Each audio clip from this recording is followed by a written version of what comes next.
You know, in the modern world, everything is too easy. Like, you know, you don't have to cook anymore. You can just throw something in the microwave.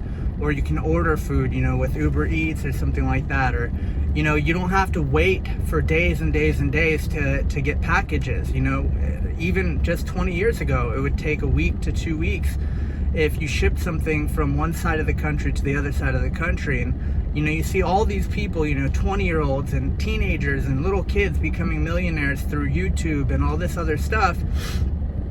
And it seems like it should just be easy. It seems like all you have to do is you just set up a little store and magically all kinds of money just starts rolling in and you become rich. And the problem is the statistics aren't showing that that's the truth. The truth is most millionaires, the average age of the average millionaire is 62 years old and the average billionaire is 65 years old. And that's quite a disparity for a very short amount of, you know, years between the two. You know, a millionaire is somebody whose net worth is over $1 million. A billionaire is somebody whose net worth is over $1 billion. That means the total value, according to whoever does these valuations, of all of their assets, including cash flow, and depending on the way that you do this, the cash flow times a certain number of years. It could be 3, 5, 7 years. Now, the problem is, if you don't know that, you might look at the world around you and say, wow, these people have Lamborghinis and Ferraris and McLarens, and they're living in mansions, and they've got these great, you know, vacations and all these other things. But the problem is, you know, there's a human bias, there's a tendency for us to believe that if we see something more often, that it makes it more true. And the true story is the majority of people, the overwhelming majority of people, will not become millionaires during their lifetime. That doesn't mean that you shouldn't try. That doesn't mean that it isn't possible for you. But that means that if you're following the framework that most people follow, you're going to get what most people get. And statistically speaking, that isn't very much. When you're looking at, you know, net worth, when you're looking at total income, when you're looking at, you know, cash flowing assets, when you're looking at the quality of life, when you're looking at, you know, just everything that goes into that bucket of, you know, living a good life. And the problem is you're a victim, more or less, of what you see on a daily basis, instead of being somebody that you see something, you say, I would like that, how do I get it, and then putting in the work. Because the truth is, yes, you can become wealthy faster in the world today than you could maybe 20 years ago. That's absolutely true, and that's a really good thing. The problem is, it's still not as likely as it is that you fail, and it isn't going to come for free. A lot of the people I know that are in their 20s and 30s that have become millionaires at a young age, and if you're a millionaire at 30, you are a millionaire at a very young age. They've all found opportunities, paid and paid and paid to learn how to exploit those opportunities. They've worked hours upon hours. And when I say this, you know, a lot of people might hear this and say, okay, well, I could work a lot too. I could work hard. The problem is, it's not just about working hard. You need, in the world we live in, you need to be able to find an opportunity. You need to be able to market that opportunity, and you need to be able to scale. And you need to be able to do this very fast, because there is a ton of competition. The world is more flat than it's ever been before. So when I'm looking at my friends that are like 21, 22, 23, you know, these guys are 8, 9, 10 years younger than me, that they're millionaires. When I'm looking at what they're doing, all that happened for them that didn't happen for me was that they were a little bit ahead of where I was at their age, and it took less work for them to overcome some of the mental obstacles that I had to go through to get where I am today 10 years later. If you grow up and you've got a great upbringing, you've got a great family, and you have great support, you could probably do it faster. I didn't necessarily have that. Now, here's the thing though. I didn't let the fact that I knew I had problems, and the fact that I grew up in a very tumultuous household and a very tumultuous childhood, I didn't let that become an excuse that, well, because these bad things happened to me and this stuff didn't, you know, really work out early on, I'm just not going to be successful. I used that as motivation. I said, hey, look, you know what? If I can do it, then anybody can do it. And I'm going to prove that I can do it. I'm going to work harder than anyone I know. I'm going to learn everything I can. I'm going to read all the books. I'm going to go to the conferences. I'm going to, sign up for courses. I'm going to find mentors and pay them whatever amount of money I have to pay them. And the thing is, I don't care. And this is a big mindset, like just hack that everybody should employ for their benefit. I don't care how long it takes for me to hit my goals. Would I like for that to happen faster? Of course. Anybody would like for good things to happen to them in greater quantity at a faster pace. But I don't care if it happens in 1 year, if it happens in 5 years, or if it takes 20 years. All that I care is that I am consistently progressing, that I am becoming more of the kind of person that deserves to have a great life every single day.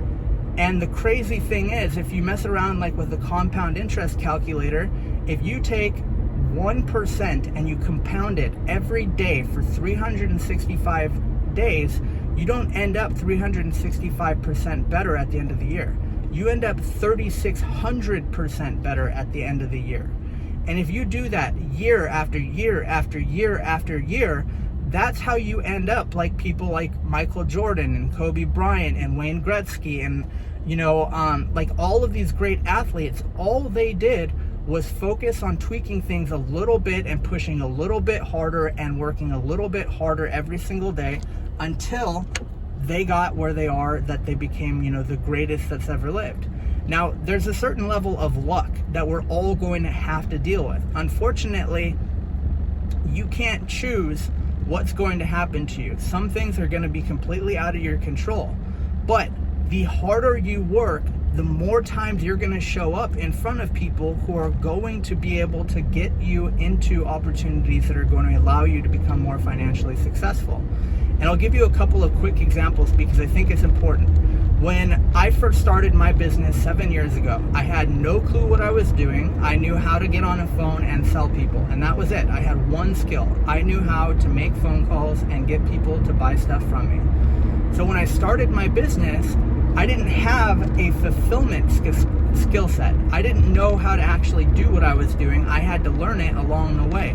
And I had somebody that I took one of their courses and I learned this from, and then I just started trying it, and I just started calling, and I just started selling, I just started working and working and working, and I was committed to making something happen for myself. As a result of working like literally 100 to 110 hours a week for 2 years straight, I had 1 day a week where I would wash my clothes and cook my meals for the week and basically like just prepare for the upcoming week. The whole rest of the week I was basically working nonstop. After 2 years, I got the opportunity to work with that same guy who is now worth, somewhere in the high hundreds of millions of dollars. And I have been working with him for now 4 years. As a result of working with him and doing a great job working with him, I met one of his partners who's also in the high hundreds of millions of dollars a year in income and net worth.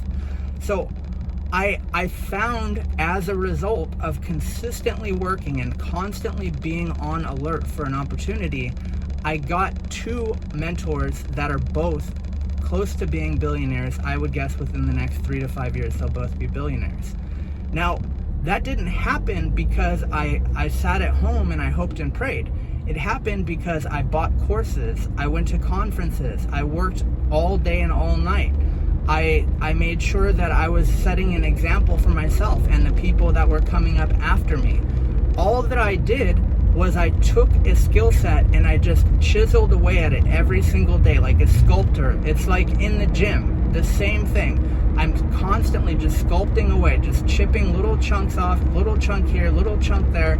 And years and years and years have passed, and the kind of person that I am at this point, it's like I get up at 3 o'clock in the morning, I get 3 hours worth of work in, I go to the gym. After I'm done at the gym, I go home and I have some protein shake and I'm back at work.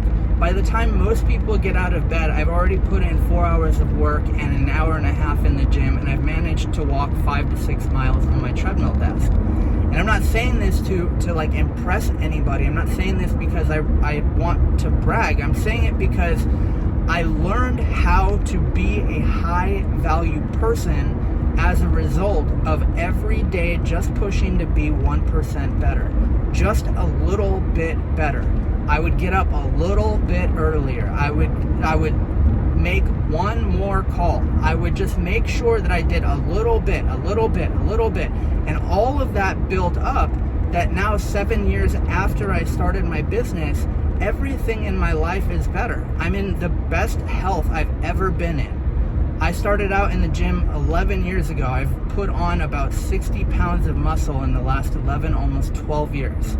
I'm in the best shape of my life. I have an absolutely amazing relationship with my fiance. I have great relationships with my family.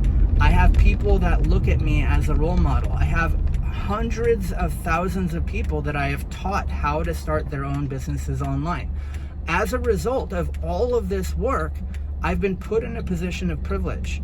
And that position of privilege is part luck. It's part of it is the fact that I was in the right place at the right time, but I put myself in a place of privilege by working my face off and never, ever, ever ignoring how important it was to put my best foot forward every single day. And so when you see these, 20-year-olds and these teenagers becoming millionaires, don't think for a second that it's going to just happen because you want it to happen. There's a lot going on behind the scenes that you don't see. I have friends who have made millions of dollars and then over the course of a couple of months fallen back down that they're only making, a couple $100,000. And that might sound like, still a lot of money, and that might sound like they're doing well. But the problem is, they have this experience of being millionaires and then they're making less money, and it's just so much harder than had they not made that amount of money in the first place. And so when you see these people in their cars and these houses and doing all this stuff, just remember, there are people all over the place that are going to get lucky. That is going to happen. Just like when somebody wins the lottery. But that doesn't mean that that's a good framework to try and follow. You don't want to get lucky. You want to be skilled so that you can make things happen. It's kind of like one of my mentors, Ty Lopez, said, an entrepreneur is a person who remakes the world in their own image, meaning like they decide what they want and they find a way to make their life the way that they want it to make by taking advantage of economic opportunities. And the thing is, if you want your life to be a certain way and you know what that way is, you can't be distracted and dissuaded and influenced by these people who basically won the lotto. Basically may not even be doing that well. Maybe it's all a facade. There's people all day long taking pictures in front of fancy cars they don't even own.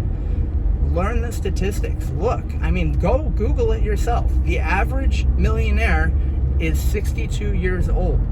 That's not a mistake. It takes a lot of time. It takes wisdom. It takes knowledge. It takes work.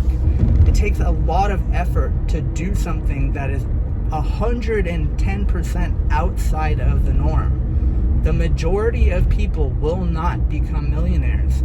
And so if you want to become a millionaire, if you want to become wealthy, if you want to be an outlier, both in your fitness, your family relationships, your finances, and your overall level of fulfillment in life, if you want to be an outlier, you're going to have to work like an outlier. You're going to have to be able to adapt and adjust while you're building your dream life.